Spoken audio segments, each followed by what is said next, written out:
All right, my friends, let's talk about 825 Forest Road. So this is a new movie that dropped onto Shudder. It's a Shudder original film, and I recently just watched this. It's about Chuck Wilson, who, after a family tragedy, takes his wife Maria and his little sister Elizabeth, and they move into a new house in Ashland Falls, and they quickly discover that there is something that happened tragic within the city of Ashland Falls.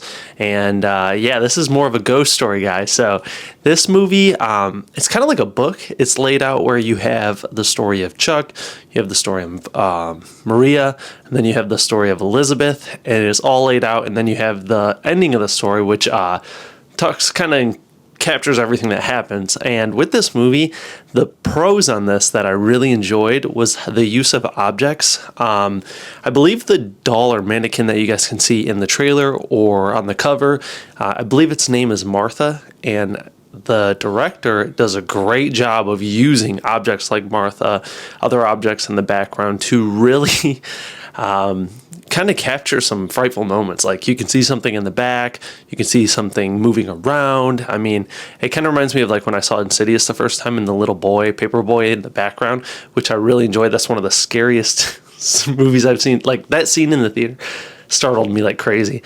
So I really enjoyed the use of using objects throughout the background and building tension amongst the outside of the scene. And I really also enjoyed with this movie how it captured like kind of three different viewpoints. You can see the whole story itself, and then you can see at moments of the story and where you're at, you can see it from the different perspectives of each character and where they're at within that scene. So I thought that was cool. I haven't seen very many movies like that use that. Cons, I would have to say, was ultimately is kind of like a slow burn movie. It will take a little bit to build up to.